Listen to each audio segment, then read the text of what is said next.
Hey, so I just wanted to say something before the episode officially started.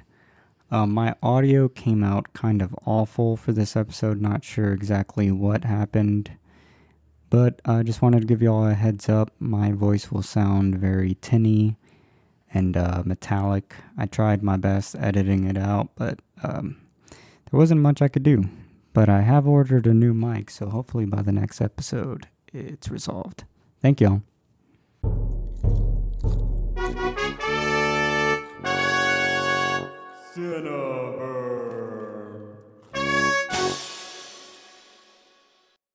Hello, welcome to Cineverm, a weekly podcast discussing films in and out of the cinema. My name is Anthony Renteria.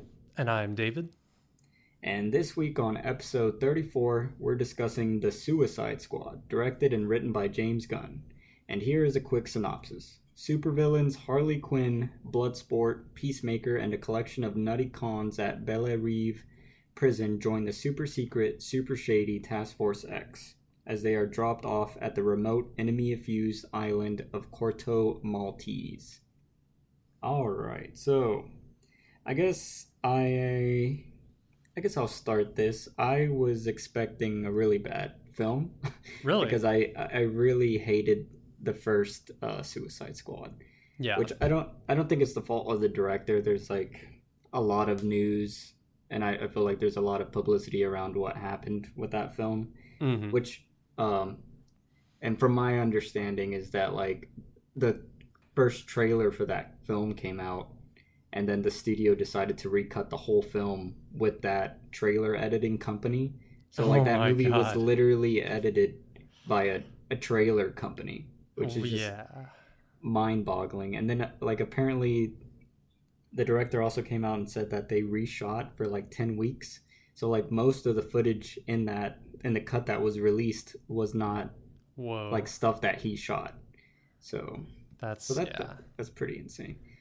But well, I guess I don't know your opinions of the first Suicide Squad. You ended up watching that, right? Yeah, I watched it last night because I'd never seen it before. Just I've seen a bunch of people talking about it, but I'd never watched it for myself. And I mean it is a confusing movie, mess of a movie. It wasn't quite as bad as I was expecting, actually. Wasn't as bad. I thought it was like, let's say on my scale, like a 1 out of 10 or something like that. But it was more like a 3 out of 10. It was just a confusing mess. I mean, it wasn't like lots of aspects of it were fine, but yeah, just the editing was horrible. Like people, or just confusing, not horrible, but just like confusing. The pacing of it was bad. The dialogue was bad. Even the special effects were pretty bad. Some of it was interesting. Like I kind of liked the villain. Like I don't know what people's general opinions were, but I kind of liked the witch villain. It was kind of weird and cool and. She reminded me of like a mummy character for some reason. yeah. I don't know why. I just kind of liked that a bunch of not really superheroes. They're not that super of villains fighting like a immortal witch goddess thing. So I kind of liked that. It was fun. But yeah, God. And I didn't hate Will Smith. Didn't hate him. Maybe not. Yeah. He didn't really make sense in this character. Can't really buy him as someone who kills people for a living, but he was at least likable, And so there were, I don't know. And even the Joker, even Jared Leto as the Joker. It was bad, but it wasn't as bad as I guess I had it built up as being really, really, really, really bad, but really it was just uncomfortable, which maybe that's what he was going for, being uncomfortable. Yeah. So I don't know. It just wasn't quite. The editing was the worst part of it, I guess. But still a mess of a movie. Yeah, I would agree with you. I think I would give the first one the same rating as you, like a 3 out of 10. Hey, we're on the same page. Finally. But look at that. But yeah, I hope one day we can watch. The original director of the first one's David Ayer, so his David Ayer cut will hopefully release one day. You never know. But this new Suicide Squad is by James Gunn. Everyone knows him from the Guardians of the Galaxy films 1 and 2, and before he did the Marvel stuff, he made like the super gross out horror films. I think he did a film called Super. Have, Super. have you Yep. have you seen any of James Gunn's older films? Yes, I watched Super, and then the other day I watched God, I'm getting it mixed up with another movie, but I think it's called Slither, Mm, which is a weird movie about just like a small town and monsters and invading this small town and the kind of characters trying to fend them off, and it's really boring actually. I don't yeah, know, it's not that good. Well, some of the I'll say the special effects are pretty fun because they're yeah, practical and really cool practical effects is maybe the only reason to see that movie. But um yeah, and then Super, I remember it being semi interesting, but I wouldn't watch it again. It was just kind of, I guess the gore was, I guess now that I'm thinking about it, he does have that about lots of his movies. Not the Guardians of the Galaxy movies, I guess, but he does like yeah, his gore, his super squeamish kind of gore, which came out in this movie as well. yeah. Yeah, I don't particularly like his filmography, but I No. do remember during our Black Widow discussion, I kind of threw him under the bus saying that his writing was kind of sucky Uh and that it huh. was the other writer that wrote the more emotional part. Ah. But to finally get into this review, I think I will take that back because I feel like his writing in this film, he doesn't, in my mind, this film doesn't capture like what the first Guardians does, where it really sets up this team of just like idiots and you really care for them, or at least I did in the Hmm. first Guardians film. But this film did have like a lot of moments that I started to really like these characters, which is like Yep. I think that's a pretty big task to pull off when you have. I think this one has like 10 Suicide Squad members at points. Yeah. So Yeah. it's like to manage all those characters, and even if just managing, like four characters in a film, and to give them all a backstory and a purpose and a motive, like that sounds like a headache. So the fact that he somehow manages to pull it off in this film, and I mean, there's characters in this that I really liked. Like I would watch a whole film of them. Like there's a character who has like rats. I forgot her name. It's Oh, like rat. Ratcatcher too. Yeah. Yeah. Yeah. So like her character, I really loved. The polka dot man was I did. amazing. Yeah, I really liked him. I hate John Cena as a What? performer and actor, What? but it I don't know. He just annoys me. Like I don't know. It's just his persona just annoys me. But in this Uh, film, it was perfect. yep. Like and and and all the performances I've seen him in, I feel like his performance as Peacemaker is actually way more substantial than I was imagining it. Like it was there's there's like a moment that I found kind of emotional. Not that I cared, but like it looked like his character was like reckoning with something for a moment. It Hmm. wasn't long lasting, but I was like, "Oh, that's interesting." Like Yeah. some of these characters actually like underneath the stupidity of them or the irony or the ridiculousness, you could tell James Gunn is kind of hinting at some sort of inner darkness that they're all kind of dealing with.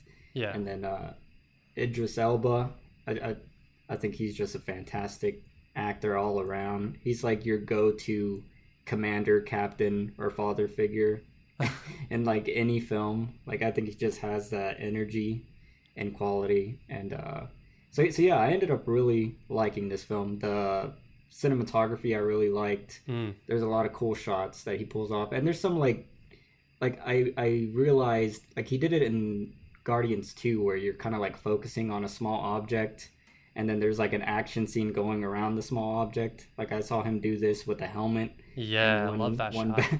with one battle scene, and I was just like, it's cool, but I don't know. Oh, That one kind I of really liked that. I was like, really that is such a nice just he has so many good little decisions like that that just flourishes. make something more interesting than it would have been otherwise.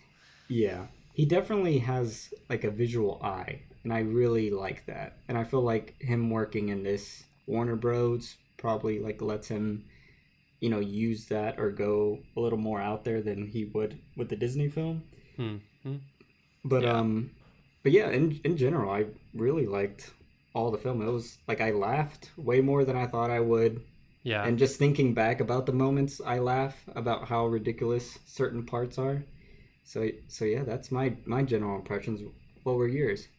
Yep. I mean, the cinematography was really good. Just so much thought went into it for such a stupid movie. Like, and it's not something I noticed about the Guardians of the Galaxy movies. I mean, what I noticed about it was especially in the second Guardians movie, how overwhelming the visuals are, and I got tired of it when I was watching that movie. But in this movie, the cinematography is just like really interesting and well thought out. And if you pay attention to it, it's just like, dang, like they had, I don't know if it was him that was in charge of all this or who the cinematographer was, or if it was probably a team effort, but it's just like, man, so many little shots, especially the title, the chapter titles, like Oh yeah, how cool it was that they made those just natural parts of all the scenes in really creative ways. I love those. So yeah, I really liked the cinematography, the visuals. I like and you could tell a lot of these decisions were just to make it the opposite of what the first movie was, because the first movie's visuals are horrible. They're just so dark. Like every scene is just dark. Fight scenes are in the dark, so you can't see what's going on. You know, just gross visuals and colors. But this movie just has a really nice bright 70, it's all going for kind of like a 70s aesthetic, which James Gunn seems to really like. And so all the scenes are really bright. You can see all the action, you can see all the gore and all of its glory, which another thing that I really liked about the movie, the fact that it's R-rated. Once again, it's just, you imagine, which by the way, was the first Suicide movie PG-13 or R?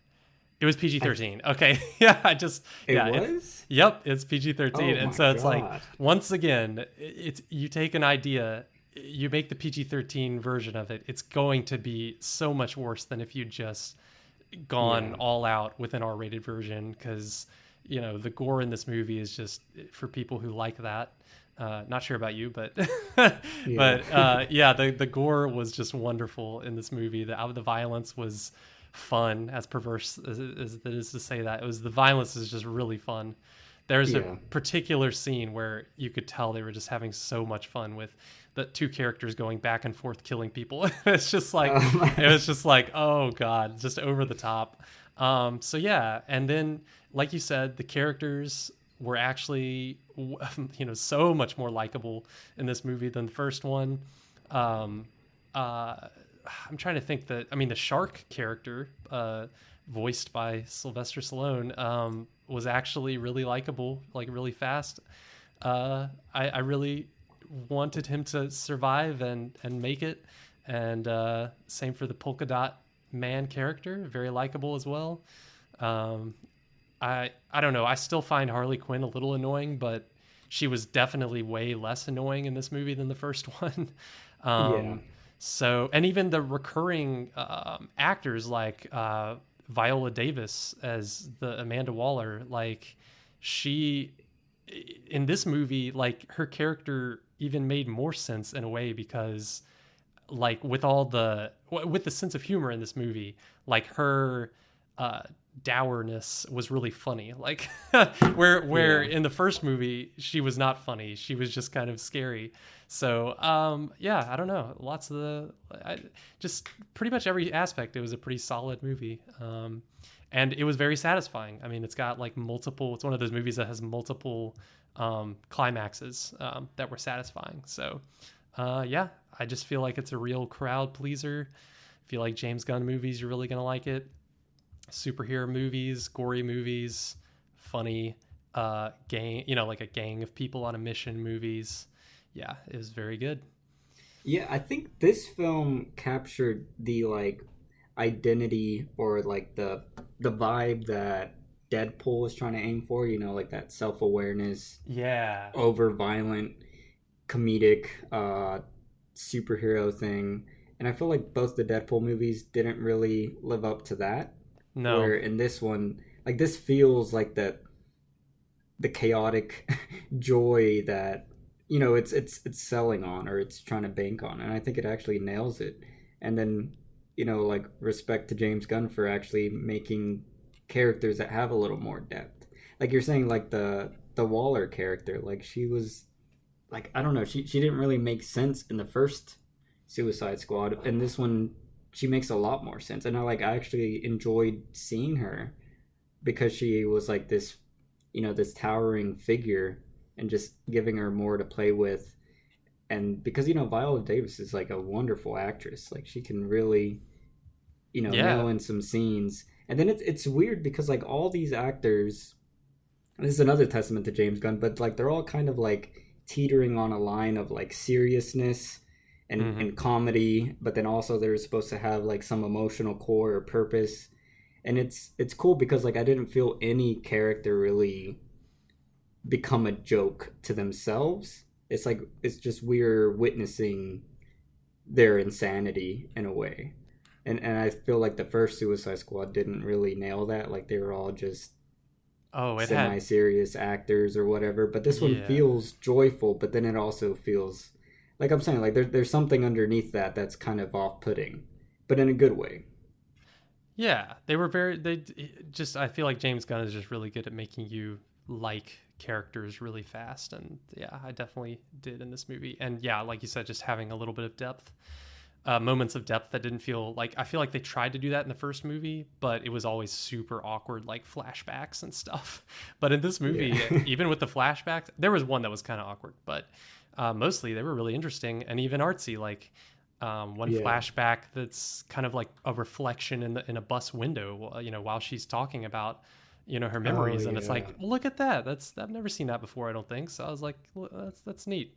They put a little bit of thought into that instead of just having a boring flashback. So I don't Yeah. know. Just you could just tell the big overall thing that I'm thinking about is just you can tell that they put a lot of care into this movie. It just felt like a Yeah. movie that they actually cared about when they were making it. So it ended up Yeah. really nice.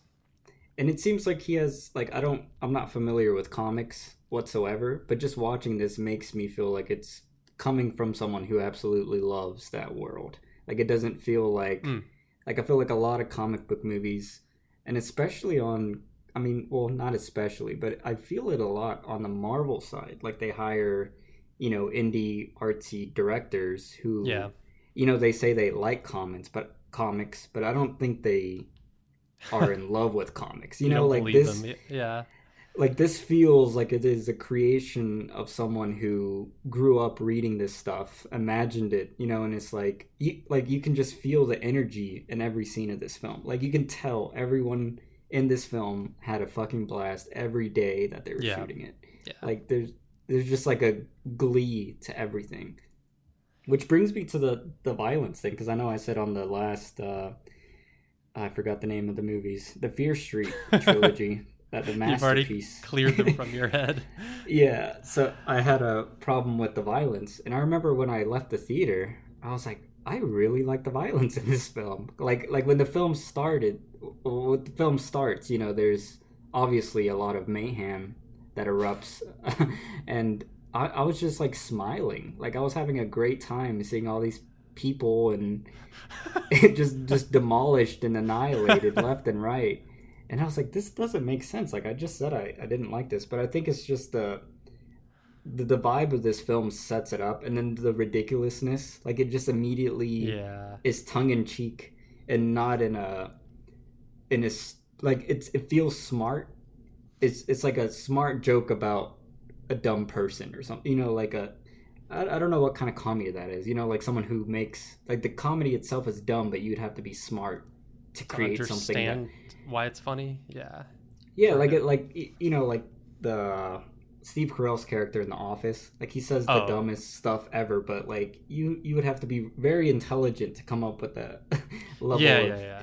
and that's what the violence feels like in this. Like it feels like intelligent violence. Like it's purposeful, and to get a reaction of almost comedy, because the way they're dying is part of the meaning of the joke, and how dispensable a lot of this squad is, since they're called the Suicide Squad. So, Yeah.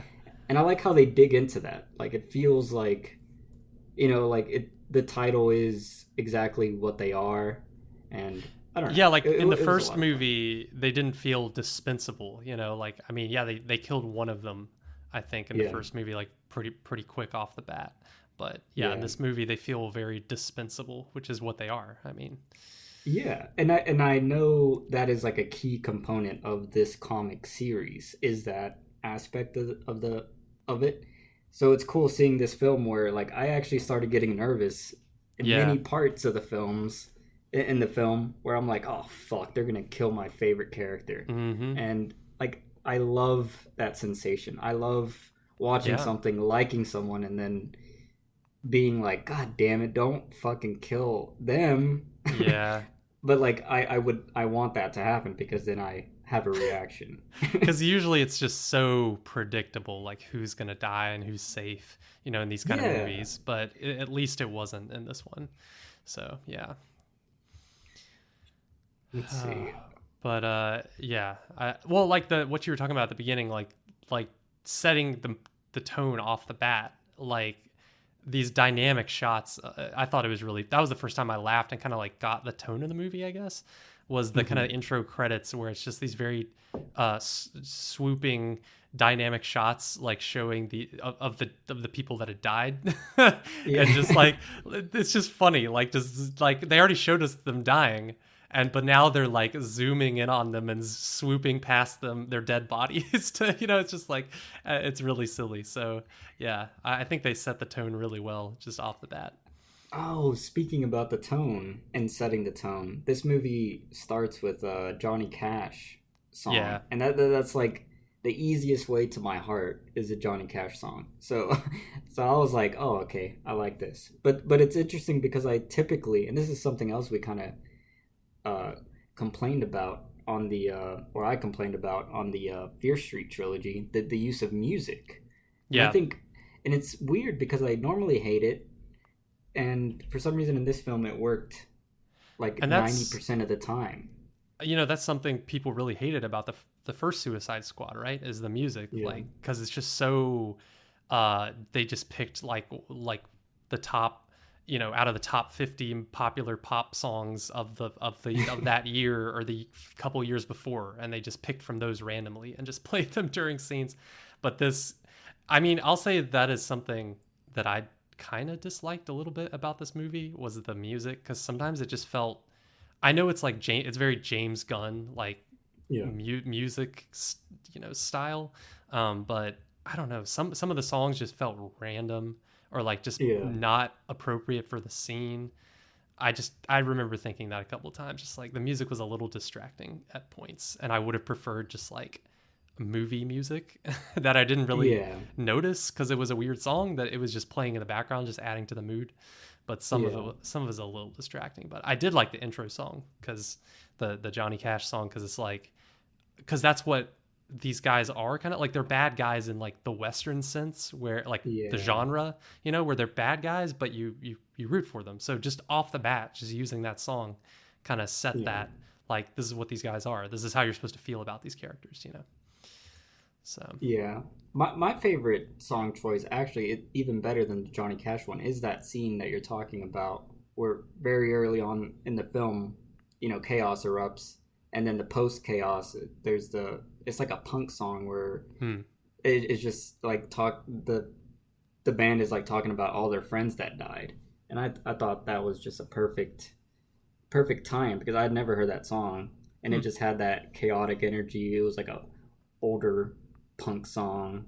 Yeah. So I thought that choice was good. There was a few that I agree that maybe were a little tongue in cheek, but they never felt to me like annoying as how they usually feel in most films. And I'm curious to like rewatch this to kind of see like what is he doing? Like is it like fading in? Do you start the music during a certain transition? Do you start Hmm. it in the middle of diet? Like I'm wondering if there's like some sort of subconscious trick to kind of ease an audience member into a song where Yeah. I feel like Fear Street, you just play the first 10 seconds of a song. And then that's the other thing, like how Yeah. much Yeah. of a song do you play versus, and I guess I'm just wondering that as a creator, like how Yeah. do you use that? that's an interesting question because it's like it's something you don't really pay attention to when you're watching it, but if it were wrong, then Yeah, you you notice everyone it would notice it. immediately. Yeah. Yeah, yeah, yeah. That's an art for sure. Oh man. All right. Let's see. Is there any other big things you want to talk about in the review before we give a rating Uh, on this? I 'Cause I feel really like liked John Cena. I don't know. I haven't seen him anything else that I can think of, so I didn't have like a negative perception of him. But I was like, look at that. He's like he's perfect for this role. He's really fun. He was funny, oh yeah. and his transformation as the movie goes on. I was like, yeah, he's doing a really good job. So Yeah. I would watch him in more. Oh, I actually I think I saw right before we started recording this that they're gonna make a spin-off series of him. I don't know if that's like Yeah. a rumor or that's confirmed, but yeah, and that kind of makes sense because I would definitely watch him in that character in another movie for sure. Yeah. Yeah, I would. Yeah, I thought he did really well. For as much as I hate him, he did very well. He's like The Rock, you know, like at some point you look a certain way and you have like a persona to you that I feel like it's so hard to not get typecasted. But you Yeah, know, this comic book character, the Peacemaker, just is a perfect like mirror for his persona, you know, like yeah, turned to 12. yeah, yeah, yeah. So yeah, uh, All right. So what would you rate the Suicide Squad? Uh, this for me is a solid 7 out of 10. It's like a solid movie. There's nothing. Uh, it's just solid in all of its aspects, but it's not like so interesting or so good that I would watch it again anytime soon. So Hmm. that's how I'm placing it. What about Nice. you? Well, I think we finally agree on something because I Dang! also am gonna give it a 7 out of 10. And Wow! Look at that. I think it's a good film. Visually, I liked what it did. The writing was great. The character growth and dynamics. I love the squad. You know, I started liking a lot of characters. Had some emotional moments where I'm like, fuck, I don't want this person to die. And there was a lot of jokes. Like I normally don't laugh in movies, and there's moments in this film that really made me laugh. So I think if you are not adverse to ultra violence, then I would easily recommend this film to like anyone who like comic book films, especially, but anyone who just likes comedy, action, and yeah. Yep. Pretty solid. Oh, all right. So that concludes our review portion of The Suicide Squad. If you don't want to be spoiled, you can pause the podcast now. And while you do that, don't forget to subscribe and leave a review or a comment on what you thought about the film or our takes on it. You can also follow us on Facebook, Instagram, Twitter, or email us at cineverm@yahoo.com. And you can also check out our new snazzy website, cineverm.com. Hell yeah. All right. So let's spoil this thing. Let's I want to start with the beginning, like Yeah. just the I guess it was like kind of like this Saving Private Ryan storming the beach type scene. What did you think about that?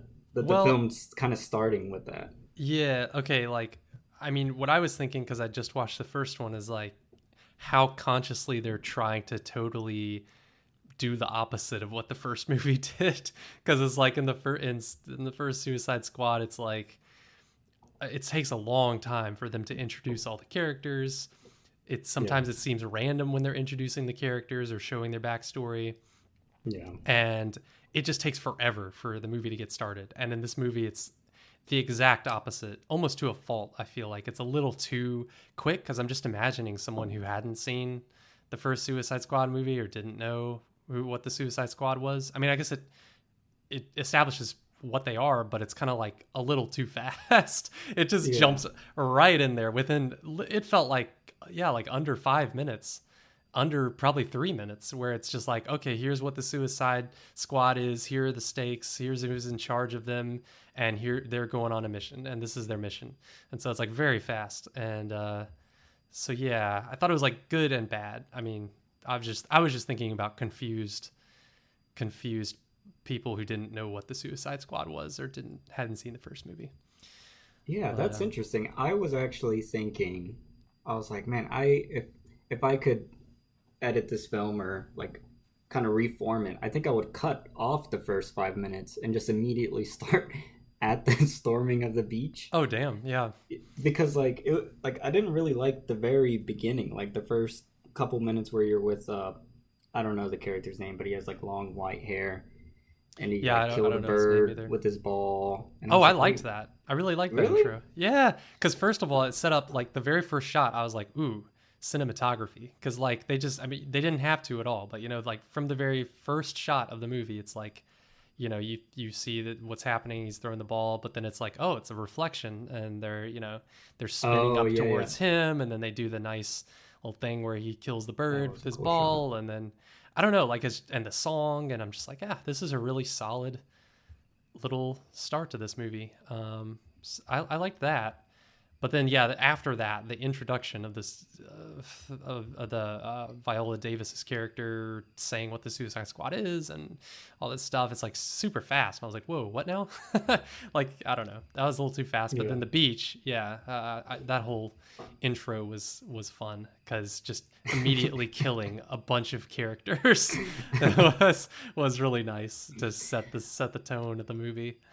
Yeah, Yeah. I feel like the tone, like the first, because I watched it in the theaters, the tone was all kind of weird. Like everyone was like, "What is this going to be as serious as the first one, or is it going to be, Mm, tongue in cheek?" And then as soon as they start jumping off their their little helicopter or whatever the hell they're in, yeah. and then the weasel character just starts drowning, Yeah, yeah. and he's just lifeless body is just like, and it's a beautiful shot where he's like in the ocean, like the Yeah. classic like something floating underwater, perfectly center frame, and there's like the Uh-huh. blue nightlight, Yeah. like looks nice, and just his character dying off the bat, like everyone in the theater was laughing, and then it would like it cut back to the main office, and then everyone's like, "Oh shit, we didn't ask if you knew how to swim," Yeah, but yeah.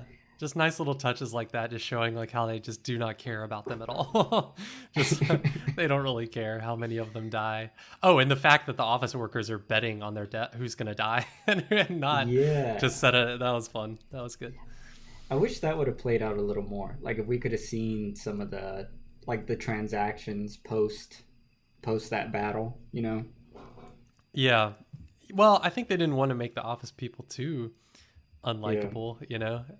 I thought Yeah. it was funny how they kind of made the office people a character in this movie almost because in the first movie, what was kind of a little bit shocking to me, like so kind of a dark moment in the first movie was when Viola Davis's character just murks all of her staff in the office. Oh Just yeah. and it's like whoa, like for that movie, the way the tone of that movie, and then all of a sudden she does that. I'm like, that was really dark. like Yeah. she all of a sudden she's a serial killer, and I'm just like, all right. But in this movie, like just skipping ahead, I guess, just the fact that the office workers become the heroes, at the end, uh, is a really nice redemption for them from the first movie. I feel like a nice one of those very conscious, like I feel like reversals from the first movie, which was fun. Yeah, and now that we're talking about that, it kind of gives me Cabin in the Wood vibes. Hmm. Like that the dynamic of someone kind of controlling the Yeah. actual events of the film that you're watching. But yeah, I really like that scene where they knock her out. But then I was like, wait, what is she? Because kind of with that context that she's murdered employees that she's probably employed for years and Yeah. gone to family dinners with. But and then Yeah. it's weird because like at the very end of this film, she's just like kind of in her office staring at him, all angry, Hmm. and I'm like, oh, that doesn't really make sense. Yeah, I thought it would make more sense if maybe the if God, what is the main character's name even? I want to call him Deadshot because that's what he was in the first movie, but Bloodsport. Oh, Bloodsport. It would have made more sense if he had said as part of their blackmail, like, oh, also don't hurt any of the office workers, because yeah, Uh, otherwise I'm like, wait a second, wouldn't she? Yeah, wouldn't she? It would be bad for those office workers for sure, but I don't yeah. know. Oh, well, going back to the beginning, I wanted Yeah, to talk sorry. about one character that really made me laugh. Well, one moment that really made me laugh was I think, what's his name, TDK or something. Yeah, yeah. It's fucking arms just That was wonderful. Yeah. pop off like an action figure, and then like you just see like an extended sequence of his arms kind of slapping people, and they're all just they're not even shooting his arms; they're just kind of like elbowing it out of the way, Yeah, yeah. like. That was fun. Just And then totally like just annoyed by it and confused and turned off by these weird arms coming at them. Yeah. and then the following sequence of all of them shooting the two floating arms, and then he's just on the ground. Yeah, yeah. Definitely fun. I don't even know how many. Do you know how many of these characters were like in comics versus just invented for Oh this no, movie? they're all from the comics. That's so weird. Yeah, yeah. They picked some good ones. Yeah, because oh man, Polka Dot Man, just so much.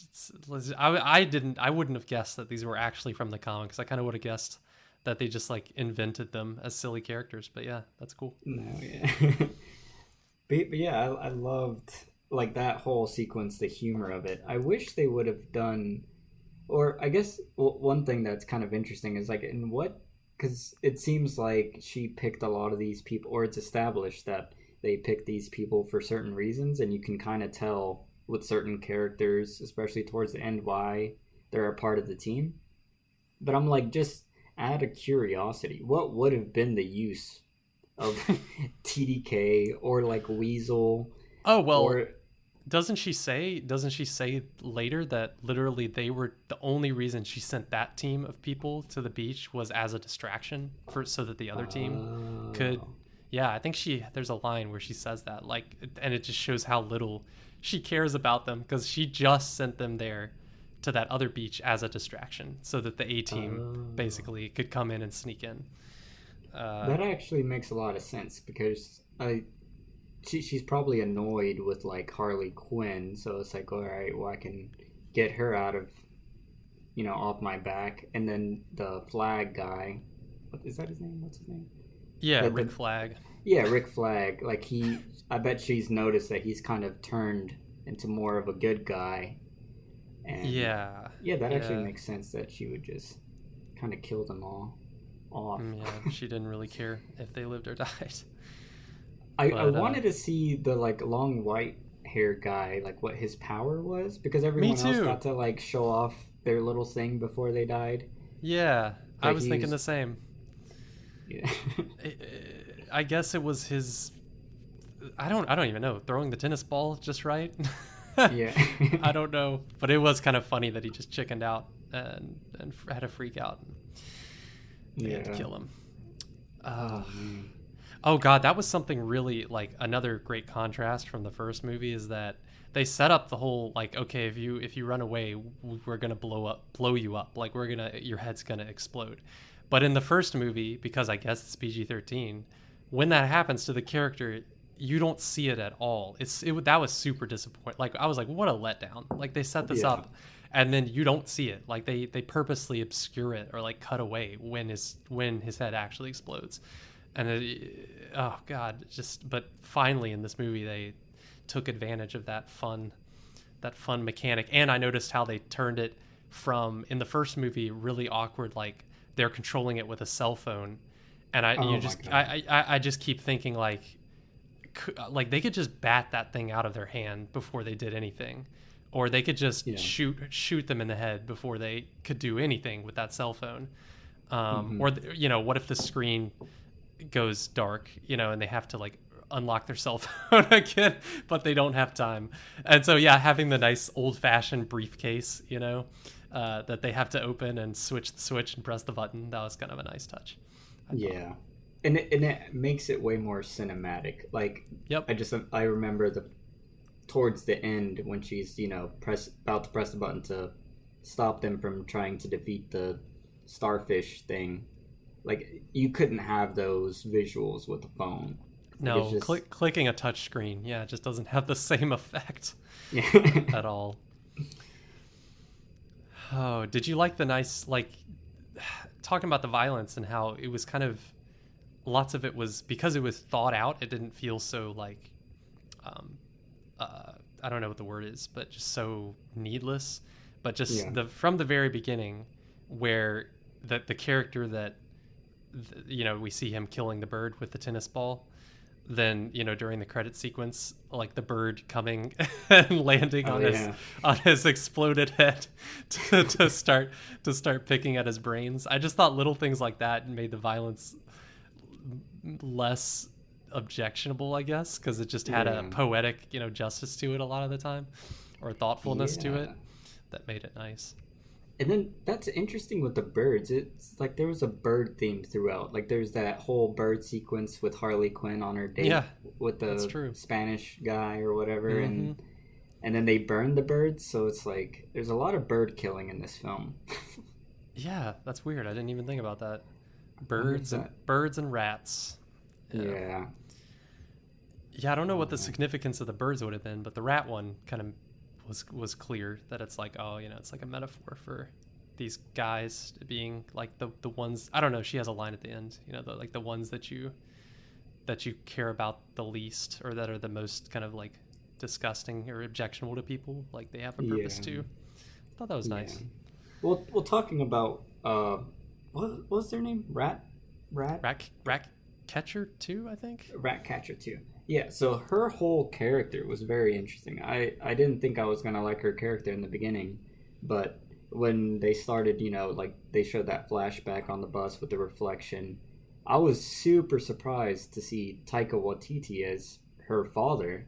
I was Oh, like, oh, I didn't know that's that was him. you didn't know that? No, no, I didn't Oh recognize him. man. That's cool. Yeah, especially at the final memory that she plays where they're both on the rooftop Yeah. and he's telling her like a sweet story or whatever. And just Uh-huh. like there was some cool visuals like going back to the bus reflection memory where like, to stay warm at night, they'd have like thousands of rats just Rats, kind yeah. of cover them. Yeah.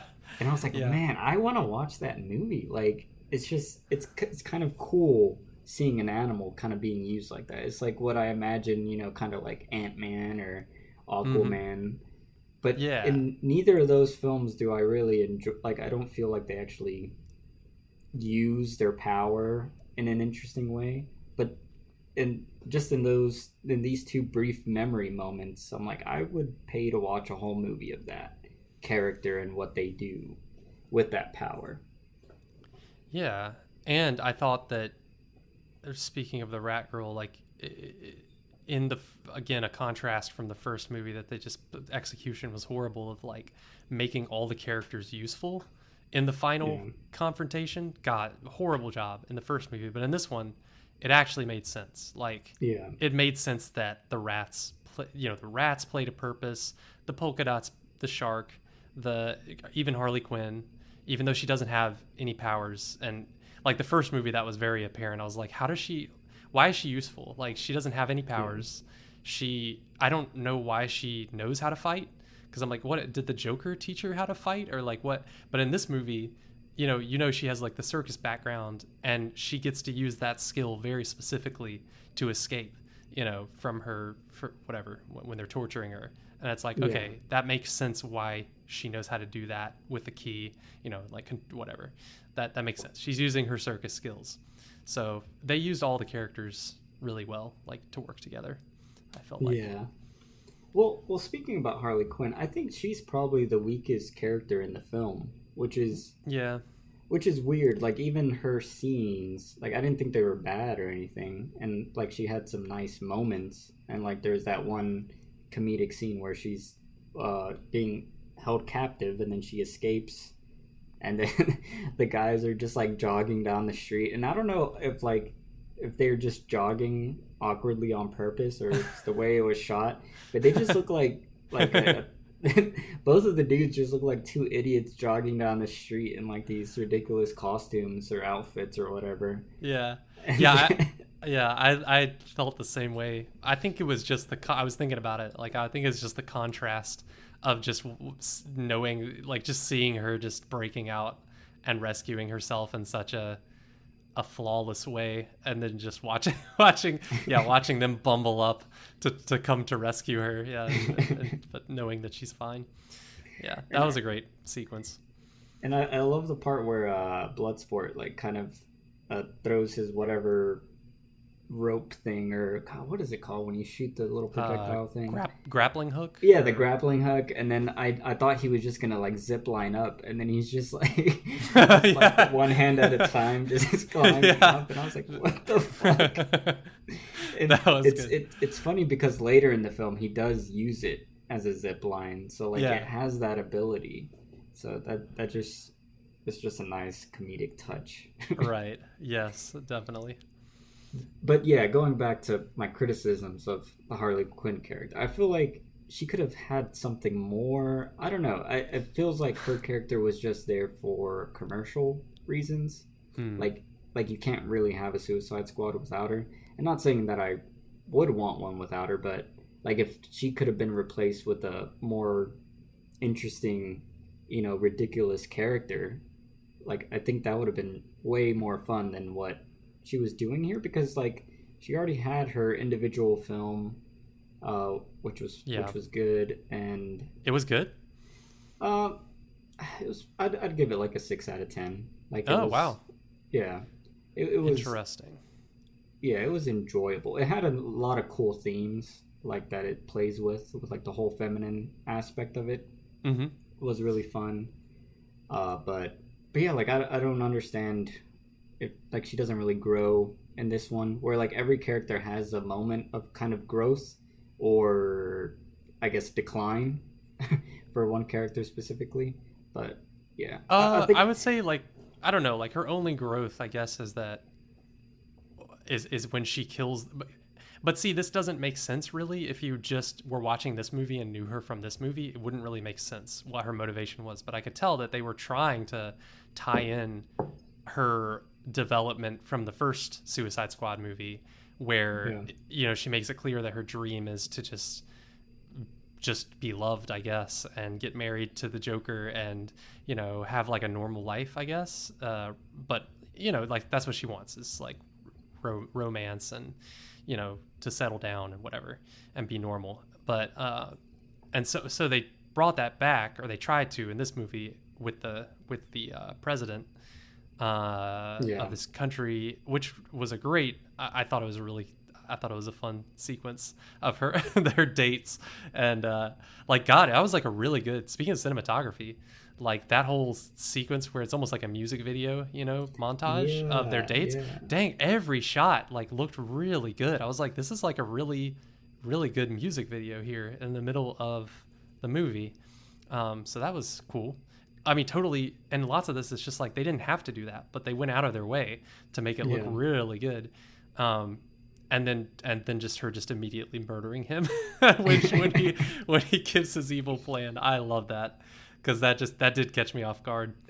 Oh Uh, man, and that's kind of a spoof on the generic evil guys saying the evil plan. And then yes, in every other film you're like, all right, well, why don't you just kill them as soon as they say their evil plan? yes, And then yes. she just shoots him in the She chest. did. Yep. I really like that. Yeah. Yeah, I think you're changing my thinking, because if that scene wouldn't have been there, that yeah, Well, that it'd was her. leave a hole. Yeah, and that was her, like, whatever. That was her showing her character transformation from how she was in the first movie, which was a total slave to Joker, basically. Yeah. And so yeah, she's growing out of that, and she learns to, as she says, notice red flags in men when she immediately reacting to them when she notices them. Oh So my that, god. that was And then fun. and I love her ramble while he's like crawling on the Oh, ground, and just like suffering. bleeding Yeah, out. yeah. And then one line that she said that made me laugh was like, and then like we're gonna argue, and then at some point you're gonna say that the music I like isn't music. Yeah, yeah, yeah. I was like, damn, that's when you know your relationship is over. Damn. Yeah, that good stuff. So yeah, that scene and the whole I liked also, which was another thing that I was kind of thinking about. I don't know your thoughts on this, but like the when she's escaping and killing everyone, and then they add the CGI, flowers and birds and cartoon birds and stuff like that, like to the scene. That's Yeah. something that I was like, why does this kind of thing work in this movie? But in the first Suicide Squad, they did really similar things, like visually, Yeah. but it didn't work. So like, what's the difference? I don't know. I don't have an answer, but uh, I I think it's just like I noticed that. I think it's like a subconscious tone thing. Like when you're like when the movie, like when this movie kind of sets up the ridiculousness very quickly, Hmm. and I think it just, and it's because there's also the context of that music video scene of their Yeah. date. Like there's that one shot where they're both on the bird balcony or whatever, and Hmm. they're not physically moving towards each other. It's like they're just like magnetically pulling towards each other, and it's like a Yeah. breaking of reality. Like that whole music video is kind of breaking reality. So I feel like that kind of sets up like her imagination in some sort of way where. But yeah, I Yeah. really like that scene where she's just like slaughtering everyone. Yeah, I thought it was good. At first, I was like, that's one of those scenes, but the action got me because it was very Yeah, well planned out, choreographed. entertaining. Yeah, yeah. So it kept me hooked, and I was like, yeah, that's cool. And just the risk of adding those extra visuals, I was like, that was a risk because that could have come across as like really corny and reminding people of the first movie's visuals, but it worked. Yeah. I would have pushed it way further. Like I Really? would have loved if it just turned into a straight comic, like well, not a comic strip, but like a cartoon. Like it's just the more people she kills, it just the more like animated things pop up or something. To the point to where like at the end she's like some weird. What is that like animated style where you draw over like a like Yeah, live action? I forgot yeah. what that's called. I don't know what it's called, but I know Mary Poppins kind of. Yeah. Yeah, like that would have been really cool. But they probably picked a what they did is probably a nice middle ground. Yeah. Yeah.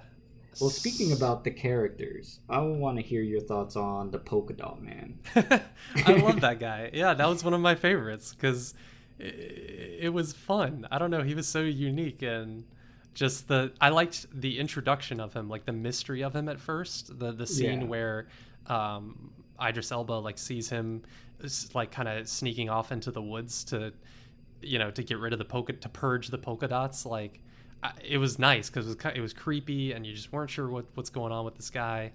And then the backstory with his mom and making him, as they point out explicitly, making him sort of like a Norman Bates sort of character. And yeah, and then the obviously the visuals of everyone being his mom provided some laughs, and that was fun. And the polka dot visuals, but it being very scary, just thinking what that would feel like to have a bunch of polka dots slicing through you. Yeah, that was very fun, really fun. But then I was kind of sad. I was kind of like, why kill him at the end? I don't know. yeah, I didn't like that. and yeah, and it wasn't like where everyone else died in a spectacular way, and then in the beginning, and then the other ones died in an emotional way. This one just kind of felt like neither spectacular or emotional in any way. Yeah, So I was like, yeah, that was a bummer that was a how he bummer died. because he wasn't that pathetic. Like I would understand maybe that death if he was like a really pathetic character, like the Weasel or something. But Yeah, I don't know. For him, like it was almost like it was setting him up to be someone that you liked, and maybe yeah, I mean, like the whole silly scene that they have before that of the Milton and how he really cared about Milton dying, and he was like, guys, like he's been with us this whole time. Like I don't know. That was setting him up as like, hey, he's like an empathetic character. Like yeah, he's a nice guy, and but yeah. So yeah, I thought that death was a little much, but not really yeah, satisfying. yeah. I wish it would have been more of a like I don't know if the term is suicidal, but like a Mhm. more of a sacrificial kind of death, like Yeah, because he was just standing there, and then yeah. the starfish thing just plopped down on him. Like it would have been Hmm. cool if maybe he was like, I have to, like he's making the choice to die versus just being just squished in half a Yeah, second. which would make sense, would make perfect sense with his character. Yeah, Yeah. because he's But empathetic, but also he's kind of depressed and and yeah. suicidal, like literally. So yeah, that would have made sense. And like what a wonderful actor to play that character. Like Yeah, David Dast, I can't pronounce his last name, but he just has that look. Like I think he he's sure does. Yeah.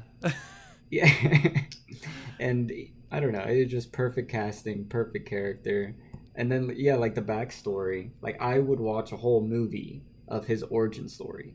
Yeah. And I feel like you could do that with like a 10-15 million dollar budget, like super indie. It would be comedic like this, you know, probably R rated, and then every other character in the like it would just be a two-piece film. Like it's just him as the main character, and then every other character was his mom. Like I would buy that movie immediately. Like that Yeah. just sounds like a fun time.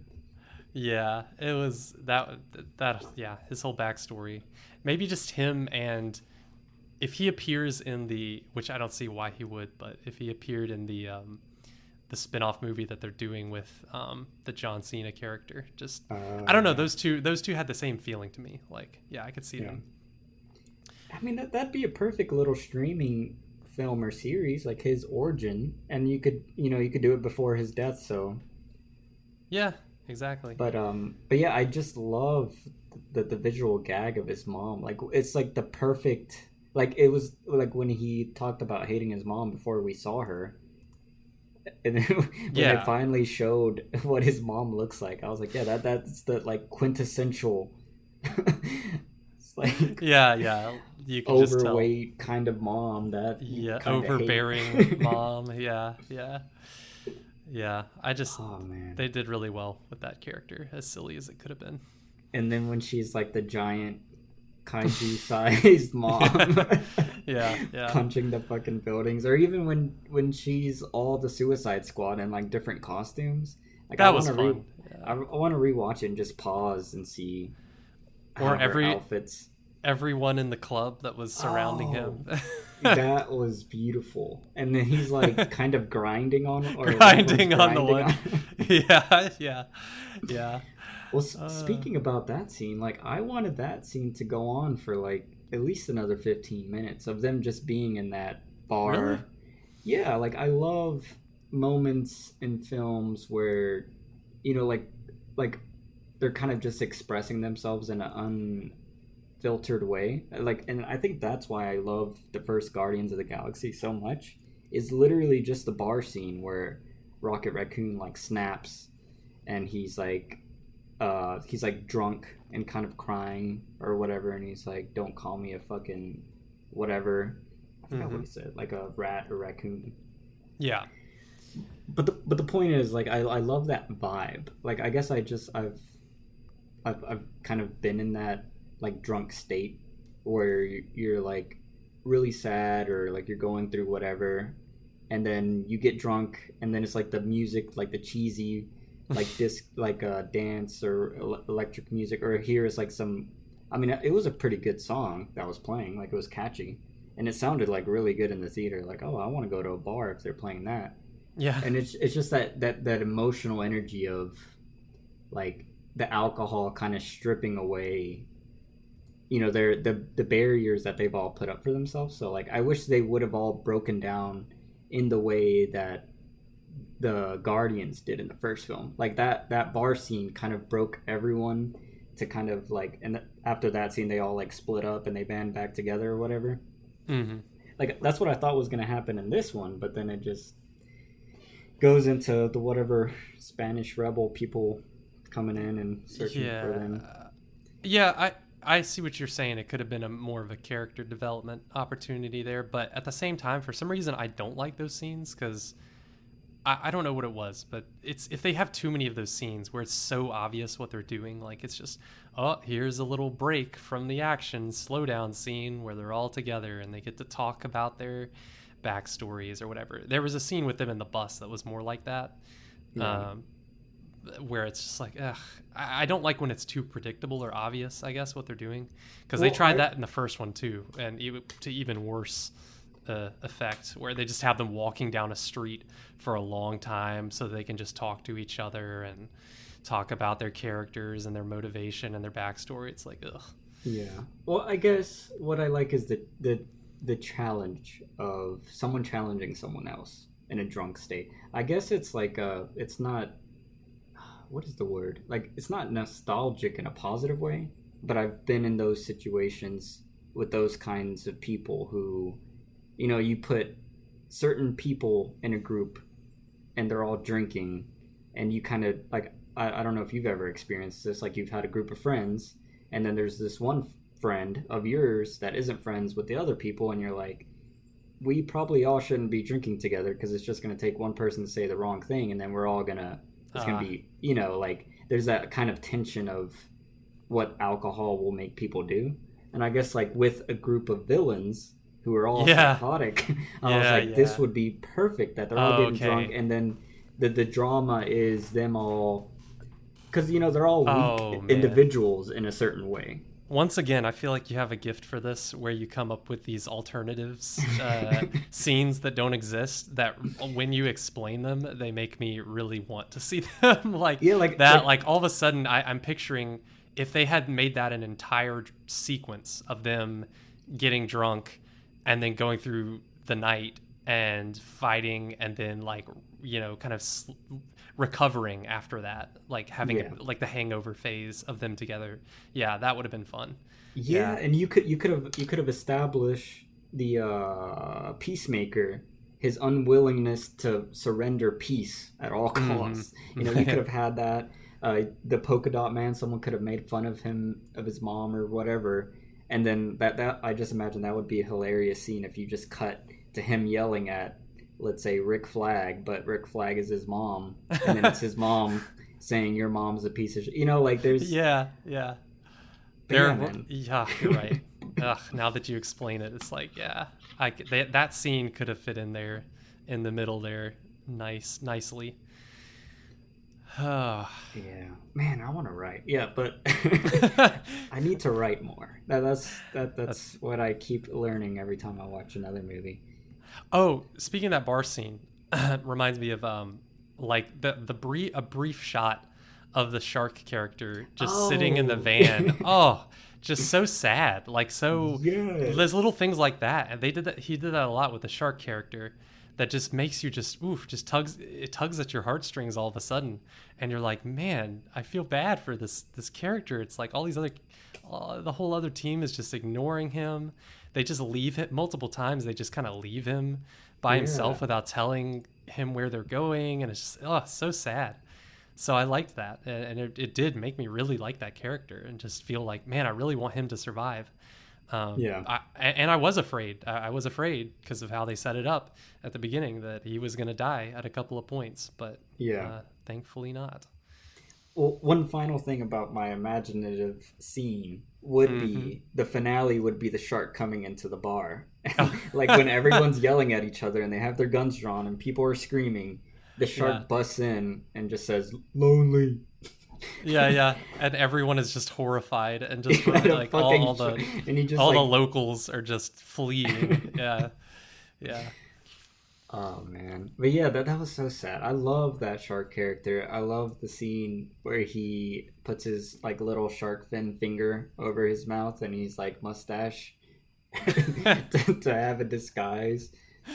I liked him bonding with this little fish in the aquarium. What a nice little scene where he found some friends that were interacting with him instead of abandoning him. And then that part is where I thought he was gonna die, because they were just like just ripping his skin apart. And I was like, oh fuck, he's gonna get killed. I thought that too. And that would have been really sad, because it's like he made some friends and then they killed him. Yep, and that's a beautiful metaphor. Your friends will eat you alive. That's so sad. But were you talking about him? Were you ever confused about his, like, skin? Because, like, there was the when they're at the camp, he's about to eat Ratcatcher 2, and then Bloodsport shoots him with, like, a shotgun like 5 times, and I was like, oh, are those, like, not real bullets or something? And then towards the end, he's being, like, machined down with, like, 20 soldiers. I feel like I don't know, maybe I'm just dumb, but I feel like it was never established that his skin is powerful enough to reflect bullets, because I don't imagine sharks are bulletproof, are they? I don't I know. don't think so. But Since I yeah. was, No, I see what you're saying. It was a little I assumed the same thing in that first scene. I was like, well, he's probably using like rubber bullets or something. Yeah. yeah, like some non-lethal thing because he seems like he would do that to keep him on the team, you know? Yes, and he has so many gadgets and different types of guns. Yeah. So yeah, maybe they could have made that a little more clear. And all they would have had to do was have fuck, Bloodsport, say something about his bullets not penetrating his skin during that Yeah. moment. Yeah. True. Uh what did you think of the whole Peacemaker flag fight at the end? Oh yeah, That conflict, kind of like Civil War esque conflict that they put in there, that I didn't, for some reason, while I was watching it, I didn't enjoy watching them fight because I don't know, I just didn't enjoy it. I was like, yeah, like I was actually just thinking, like, just I wish they would just stop fighting. but oh. then one of them dies, and I just, it made me feel even worse, and I was just like, it just made me feel bad, that whole sequence, and I don't think it was meant to make me feel that bad. I don't know. What did you think? I just felt like it didn't come across very well, that whole conflict, because I kind of liked Peacemaker before then, but then all of Yeah. a sudden we're supposed to think he's a really bad guy because of his black and white thinking, but I don't know. It Yeah, just it didn't sit well with me, I guess is what I'm saying. that's why I liked the scene because it was kind of off-putting in a weird way, Okay. and Yeah. yeah, I think that's what he's aiming for, and that's kind of like that underlying darkness that all these characters have, but Peacemaker specifically is a fucking maniac. Like when he like just that the scene where they're tearing through that little village of the uh, revolutionaries or whatever, Yeah. and there's that one scene where some guy's just sleeping and he Yeah. stabs him like 9 times as he's I just liked that. walking Yeah. down. Yeah. Yeah, but I at don't the know. same time, Bloodsport is murdering people with just as much, casualness. So, but yet we're supposed to feel like he has a good heart or something. I don't know. It was a little confusing with those two, but Yeah, I but guess I guess I they're feel kind of mirrors of each other. I don't know. yeah, but I feel like it's the their intention, and that's where the peacemaker guy is like, at all cost, he will maintain peace for Yeah. America and its interests, and then Yeah. and I thought I found it very clever writing because Flag's character is kind of set up like he's basically the good guy of the team, like the Hmm. straight up good guy, like the fact that like in just referencing one of the awesome title sequences after their crash and they like roll off a cliff or whatever, it's like mission Jotunheim or whatever, and like Hmm. flames, and then he's like, Yeah. wait, we need to go save Harley. Like the fact that Yeah. he cares enough to save one of the members of the team, and then I love how it just goes into smoke and then it's Operation Harley or whatever. I'm telling you, those titles were probably the best that I've ever seen. Like, like now that I'm thinking about it, like just for movies that have those chapter kind of titles, and Yeah, especially like where they're trying. I mean, I feel like I've seen movies where they try to make them kind of like a natural part of the scene, but I've yeah, never seen them done like this well for some reason. God, yeah. especially there was one that I just really wanted to mention at some point. The one where it's on the roof, and it's just the parts of the roof, sticking up at different Oh yeah, perspectives, making that word, whatever the name of that place, the facility is. yeah. God, it was so good. I was like, that's such a cool. Someone had to think about that and like think about how each of the letters, what they was going to be made of, and the distance they were, and then panning up and it's still making sense that all those little pieces are actually there on the roof. I don't know.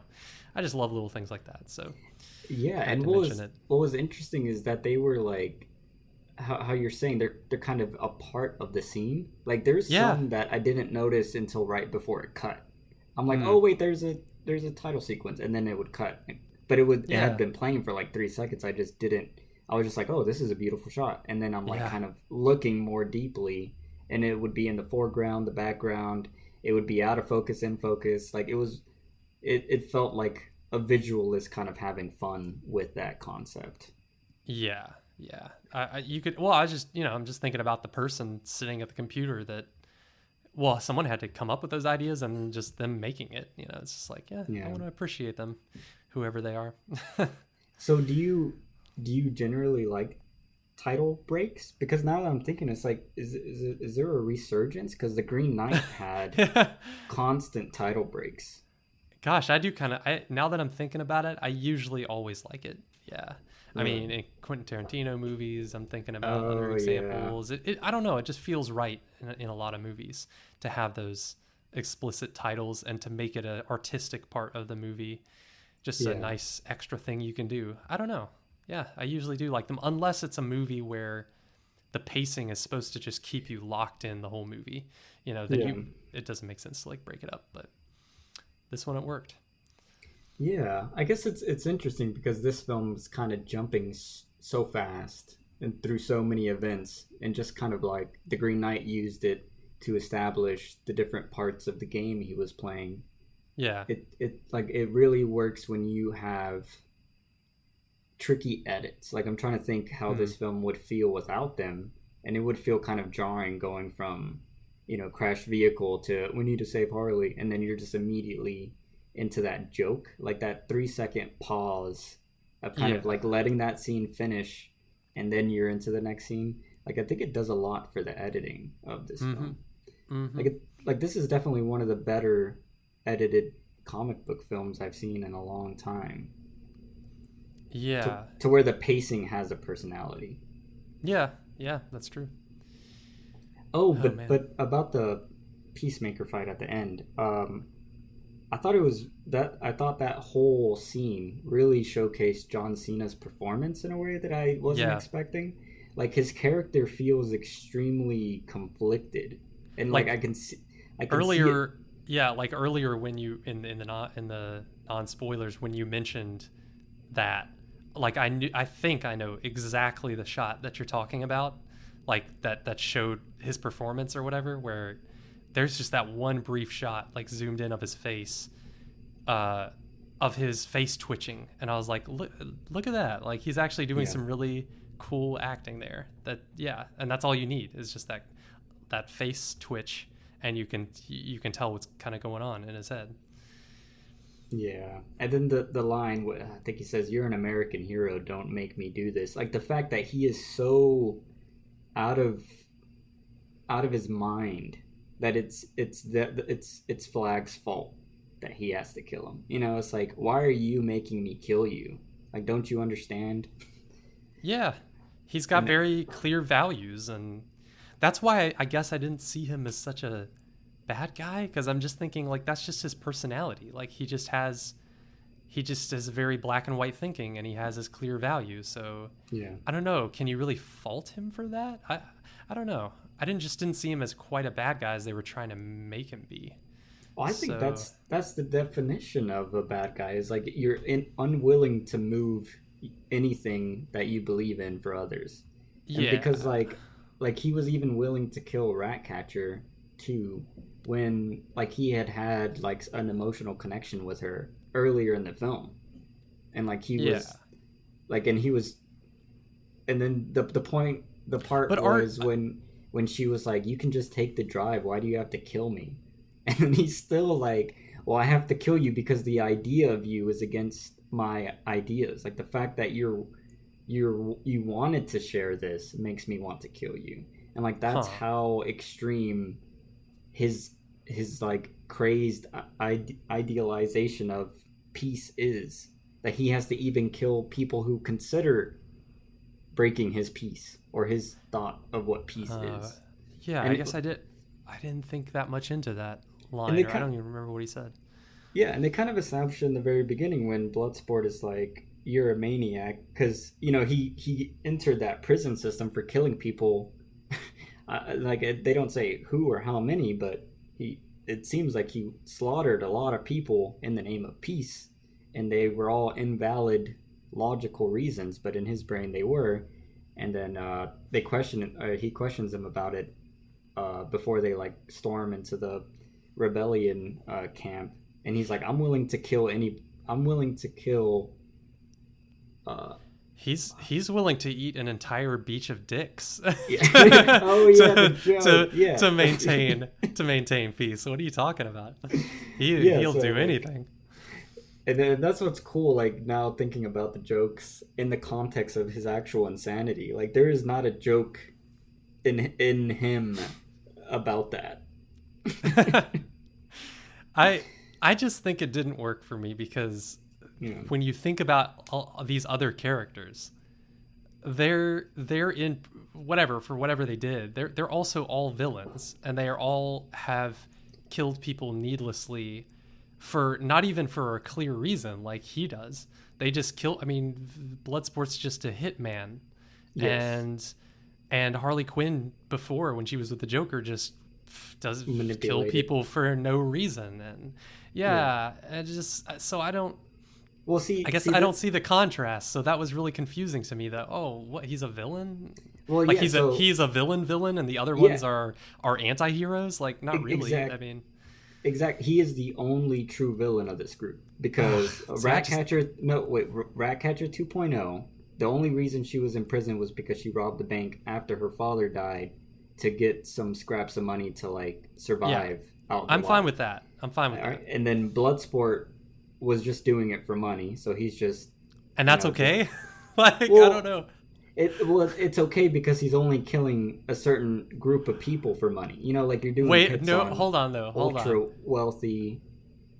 What's But that? hold on, is that they say when they introduce him, which I thought was funny because they were using the exact same line from the first movie, introducing Deadshot, Will Smith's character, where they're like Yeah. he's in prison for putting Superman in the ICU with a kryptonite bullet.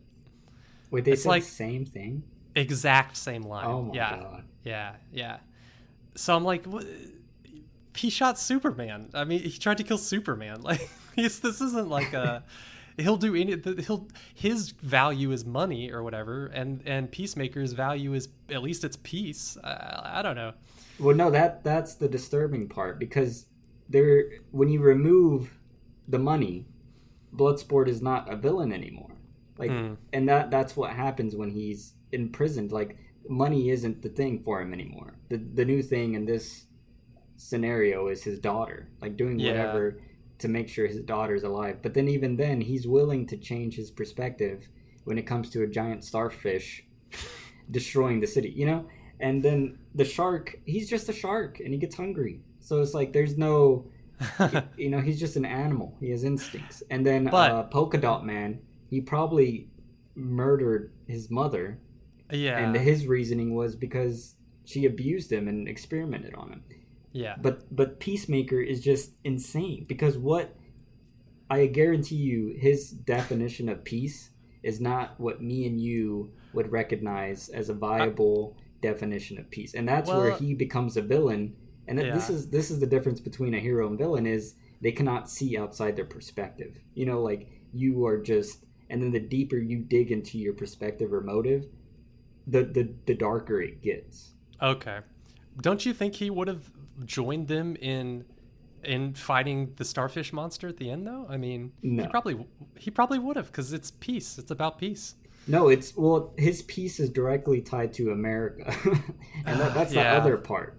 I guess. Yeah, Because it's he limited. literally killed Flag because he was like, "This is gonna cause a scandal." Yeah, Like you're willing to kill someone because someone's gonna write a news article about what's on this hard drive. yeah. Okay, yeah. Maybe you've won me over a little bit. Okay. I'll just say like they could have established it a little clearer, made him a little more like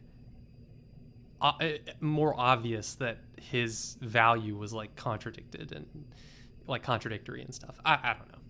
I Don't think they know. did it well, and then it even makes more sense when in the beginning Bloodsport is like, "Why is he here? He does exactly what I do," and then he says, "Well, I do it better."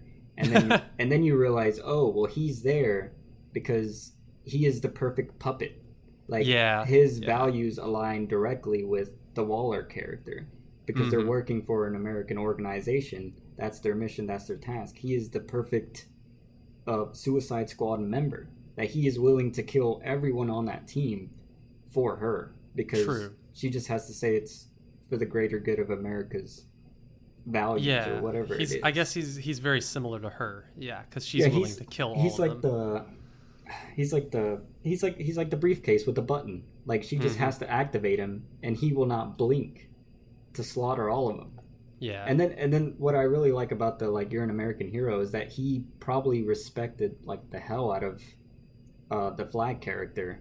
Like I don't know if he's like considered like some great hero or whatever, but that's kind of interesting that it's like killing your role model. Yeah. Yeah. I guess so. Yeah. Oh. Oh God, that shot of to totally switch gears. The shot of when they were fighting, and he picks up the shard of the toilet or the urinal and shoves it into his heart, and it actually shows inside of him. Oh yeah, and you Like see the that blood was the gush. that was the only part that literally like actually caught me off guard. I was like, "Whoa!" Yeah. That made me exclaim out loud because I was like, "Dang, that's hardcore to show that." Uh, Yeah, that felt like a fatality from like Mortal Kombat. Like yeah.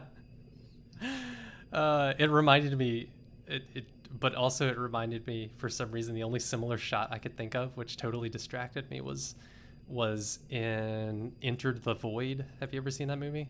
no. The famous like they do a similar like CGI shot from inside a woman's body when she's being penetrated. And Oh it's man. very jarring and like, whoa, what? Like some CGI artist had to make this shot, yeah, of inside a vagina, so Oh just so my we could god. see that perspective. But yeah, so that was a little distracting, but Dang. yeah. Just to give another like creative change of ideas or how I would write his character like I was hoping the Peacemaker would turn into like almost like a Terminator type of antagonist towards the end Hmm. and kind of because like I was hoping they would fight more like when Bloodsport fell down however many floors to just perfectly land directly in front of him. Like I didn't Uh-huh. like that coincidence. Like it was a funny gag him like Yeah. continuing to fall, but I wish they would have actually fought like hand to hand or like Hmm. something more brutal. Like if he was trying to kill Ratcatcher, like I would have really liked to see that character because not only did he kill Flag, like now he's wanting to kill Ratcatcher. I would have probably had him kill Polka Dot Man, and that would have been the way he Hmm. goes out. Yeah. And I don't know. I just would have liked the film to get really dark, like where he's killing all your favorite characters, and then Yeah. you're just like, That wait, I don't like this at all. Yes, that would have definitely helped me dislike it more. Yeah. And then it would have all been for something. And then even nail it harder, I would have broken the hard drive, so it's not even a problem Mm. anymore. And he's Yeah. still this rampaging machine of, well, now I have to kill all of y'all because y'all would have done it. Yeah.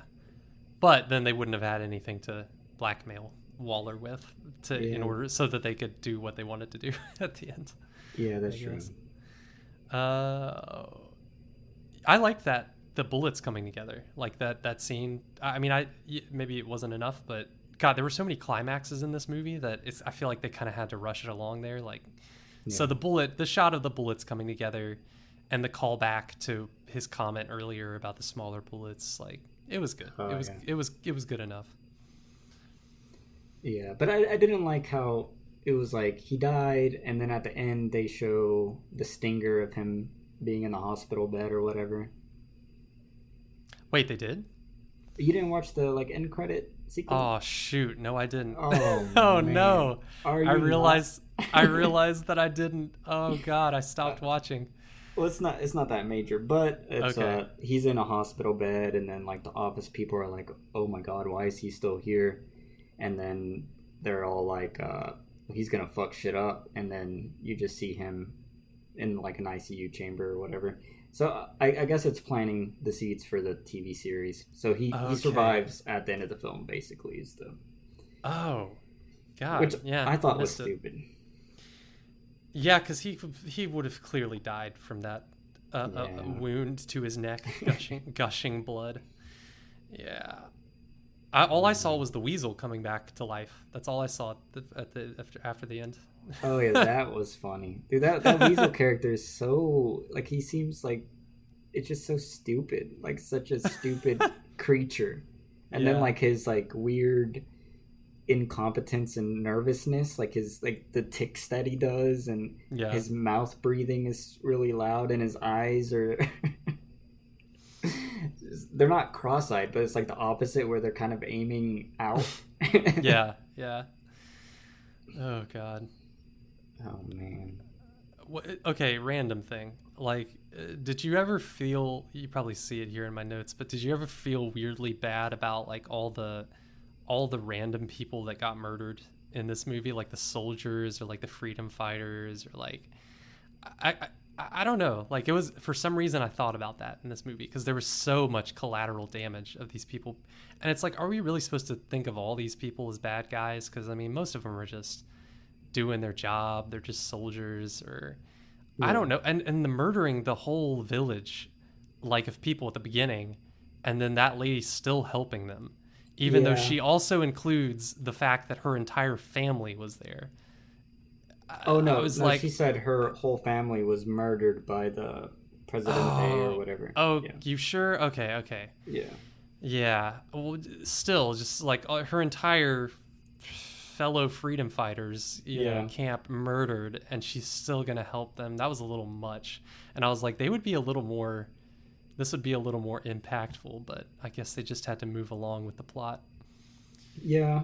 Yeah, I listened to a lot of reviews about this movie, and like that was a big sentiment a lot of people. So I think that a lot of Yeah. people had. So I think a lot of people agree with that. They were especially like how they were just like some South American country or whatever, and there's like a lot of problems happening with South American countries at the moment, or there is like a lot of politicization of that group at the moment.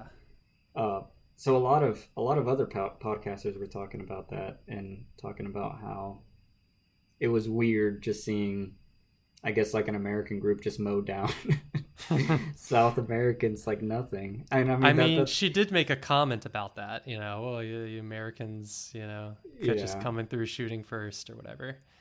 yeah. Yeah. But I mean, The politics were a little weird in this movie, but you know. yeah, I would have just cut that whole.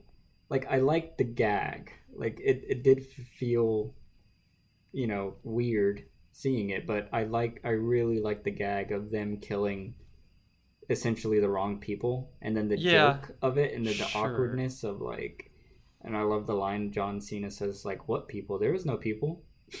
Yeah, they all pretended like that. All Yeah. of them were like that. They're just like, oh, I didn't see. But I Just like, like yeah, I like how it kind of afterwards to drive in the joke a little more, and the awkwardness of it was like they showed close-ups of like the dead bodies, and I was like, oh yeah, god, like I wish it would have took a way more dark turn, like where it stops being funny and then it's just right. really like what the fuck.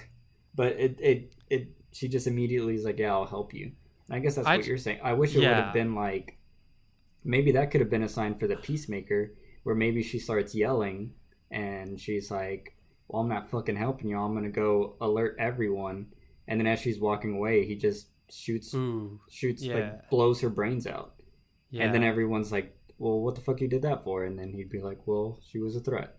And then That that would have been a clean cut, but it would have established like, oh, the peacemaker is really fucked, because everyone else, you could tell they kind of felt bad. Like even Bloodsport was like, oh shit. Yeah, that would have been good. That would have been much more clear. Like, because also later in the movie, the freedom fighters don't really do have much. I mean, we could have skipped them Yeah. their whole thing, like I going into the yeah. office, and like that was just kind of totally unnecessary, really. Yeah, the whole freedom fighter thread I would have eliminated. The whole like political revolution thing, I would have cut that Hmm. out. Even the whole South American Presidente stuff, I would have cut that out. Like none of that really matters, in my opinion, to what the core idea of this film is. Yeah, Because like it's supposed to be about this squad. Like I would have rather cut that amount of time and spent more time with them grappling with the fact that they're doing something that they don't even they're not aware of what's happening. Like I would have liked those things to be there, but in the Yeah. background. Like you see soldiers and then obviously rebel people fighting, and then they're just killing both groups because their mission is to go to this tower, you know. Right. And I feel like that would it would accomplish what this is accomplishing, just not as explicitly, and it would ground it in the perspective of the group that we're supposed to be following. Because you know, like if they didn't kill all those people, then their brains would have just exploded anyways, because Waller would have just killed them. Yeah. And then Most of it is just, yeah. It would have, they could have just said, here's this country, there's this tower that has this thing, the monster in it. It's like you need to go there and like destroy it, and that's it. Like they didn't yeah, have to put any of the politics in there. yeah, and then that's what I hate about, or not I hate, but I dislike about a lot of comic book films is the over plotization, I guess. I Yeah. don't think that's a word, but it's just like the overbearing plot to establish a lot of things where I feel like in this context, like, yeah, just we're with the squad. The only thing we see is what happens with the squad and what Waller says. All the Yeah. other shit. Like I would have loved to see the starfish for the first time in the facility versus, like they kind of Yeah. planted the scenes with the astronauts, and True. like it made me not care where like I just imagine if the whole film was all like realism, you get to this tower and like we'd all be assuming it was some nuclear device because that's like the go-to, Weapon. foreign country using nuclear device, whatever. And then imagine, you get into the 2 hour and a half mark of this film, and then it's a giant starfish. God, that would have been so much better. you Yeah. know, and we You would have did all it been like, again. we've been like, what Oh the God. fuck? And then like the Yes. zombie starfish people, Oh my and that would God. have been such an easy, like I can guarantee you I could edit all those little starfish parts out in like 20 minutes, and Yeah. it would have changed the entire vibe of the film. And It would have been more of a like. It would have made more sense with the humor of the movie too. It would have been yeah, like a, a shock. and like wait, you never seen Ghostbusters, right? Didn't you tell me that one time? No, It would not have yet. been like for the fans, it would have been like a Stay Puffed Marshmallow Man moment where it's just like wow, which it kind of felt like to me already, like Oh just seeing this huge starfish, towering over the city was already by itself. It felt like this is like it was like right on the edge of being too cartoonish and silly, but yeah. it somehow it wasn't over the edge. But yeah, could have been even better if they kept it secret until the very end. Yeah, and I just imagine a scene where they're all just standing in front of that big glass, and you would see the tentacle first, so you're like, oh, it's gonna be a scary tentacle monster, and then it would Yeah. like pan in, and you just see a giant eyeball, and then it Uh-huh. would scream, and they're all just like, what the fuck are we supposed to do with this? Yes. Yes. Because I love that the little tag where it's like the Suicide Squad versus Starfish or whatever, Yeah, that was and so I'm fun. like, Yes. what? Yes, and How- if that was a secret up until that point, that would have made even more of an yeah. impact, like for a laugh. Yeah. And before they entered the facility, one of the tags was "Dirty Little Secrets." Oh, yeah, you're right. What if they initially were meant to keep that, and then for some reason during production they changed it so that Yeah. it was revealed earlier? I wonder. See, and that's the other thing. I feel like it's a studio. It's a like audience testing thing. People are like, "Well, I don't get it. What are they going? What's in the thing? What's this? What's that?" Mm. Like it's the impatience where I think Mm-hmm. I think people are willing to not know until they need to know. Like, and I mean, I I think guess. that's Yeah. I don't know. I would have changed that, and I think it's just a fear thing. It's a over explaining. It's planting seeds. Like I have to establish where it's from. Like it was obvious it was an American thing because there were American astronauts speaking English on the American space station or whatever. It's like, and they showed that scene like 5 times, like Oh just yeah. the all Yeah. A few astronauts times. floating and stuff. And then Yep. that whole thing didn't make any sense because I just knowing NASA and how precautious they are with like literally everything. Like the amount of attention to detail they go into is like would Yeah. make my brain hurt. Like I don't think in any reality would NASA allow a giant starfish into a Alien. into Yeah. a space shuttle and then play with it and Mm-mm. float around and take selfies like that. That just made no fucking sense. Yeah, yeah. I guess that was just for the humor of it. I don't know. But Yeah. yeah. Oh, and I liked, while we're talking about the starfish, I do like that, again, James Gunn making characters, even the villain, the capital V villain of this movie, like making them, giving like a little seed of like, oh, like maybe they weren't so bad. Like little seed of relatability or something, like having when it was dying, having the guy with the starfish on his face, random citizen, Oh saying yeah. that, oh, I was happy, like floating, staring at the stars. I was like, it's a nice touch there at the end, just to give you a little bit of like moral ambiguity there at the end. Like, oh, Yeah. even the starfish monster is sort of a victim in this whole scheme. And then it makes you Yeah. think, and then it makes you think like, okay, then who are the villains? Yeah. Who is the ultimate villain? Yeah. In And I this think scenario. yeah, and I think if you play the reveal like I said, it would as the film is progressing, you're realizing everyone's a victim of someone else's power. You know? Yeah, yeah, Because you would be realizing like that joke with the killing of the whole squad or the whole rebellion, the going to the tower, killing the starfish, like all these elements would collide into that. I feel like it would enhance that theme.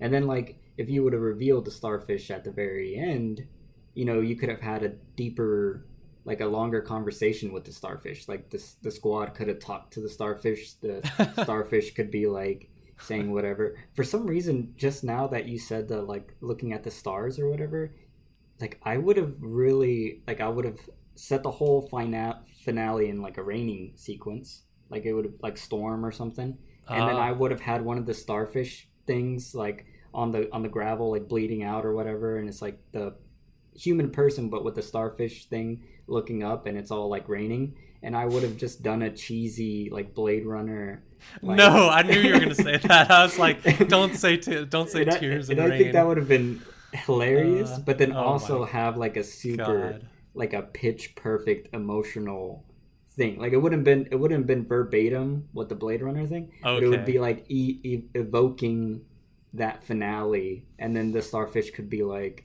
saying whatever, like they came and I've destroyed my seen things you civilization. people wouldn't believe. Oh my god, I've seen things starfish people would not believe. Oh man, yeah, so that would have And I been think that quite would have been silly. cool. And like having it cry, like it's like blinking large gloppy tears, Mm-mm. and it's like raining and it's all emotional, and then you just cut back to like Bloodsport, and just like I don't give a fuck. You literally just slaughtered thousands of people. Like I don't care about you, starfish.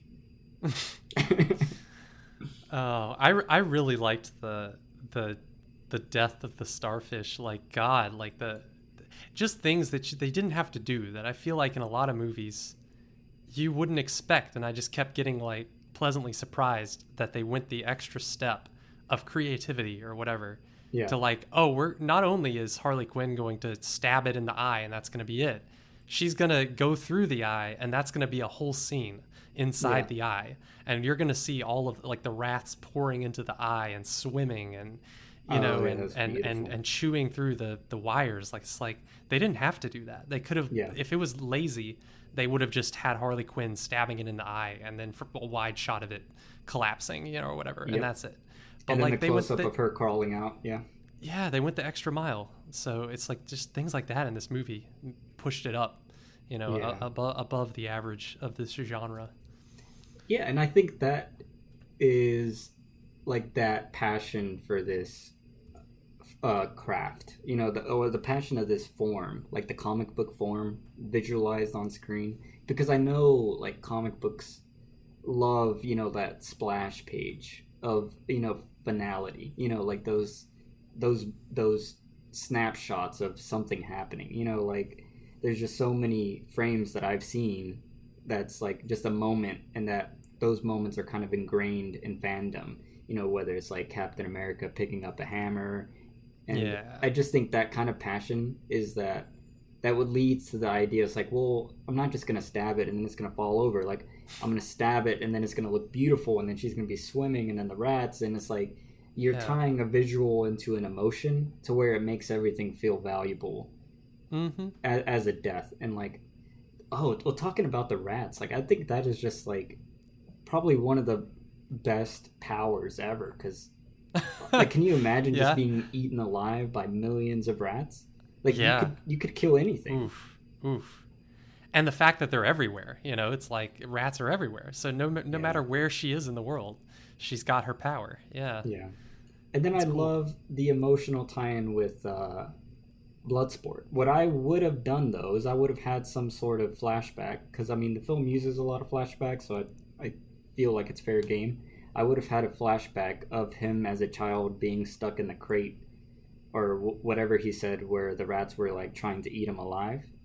Yeah. Like during the final scene where the rats are about to eat the starfish alive, Oh, and right. while he's hunched over, like I would have maybe did some sort of like match cut or some sort of fade into him as a like Kid. his same body, but as a child. Like you just frame it differently and you would kind of see what he's like, his post-traumatic experience of himself as a child. More vulnerable. Make him more. Yeah. Yeah. Yeah. I can see Yeah. that. I love how that the ending was. That was really cool. I Oh, wish yeah. that like him petting starfish the rat. Yeah. people were a little more like dangerous. Yeah, that was. I thought they were going to be. I thought that was the point. They were gonna literally attack like zombies, but they didn't. Yeah, they were just kind of lumbering around. Like, yeah, I was hoping for some like World War Z kind of zombie stuff where they're all just like flopping over each A other. mass. Yeah. Yeah. Yeah. A demonic mass. Yeah. Yeah.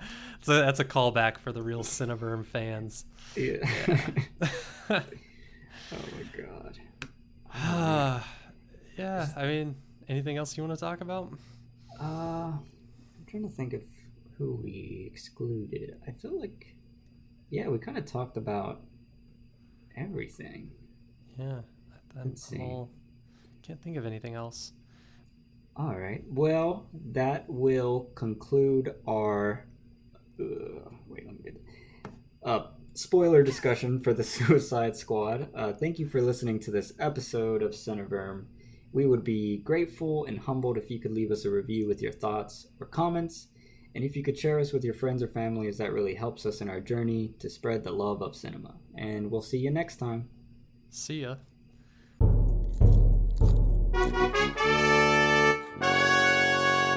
Cineverse.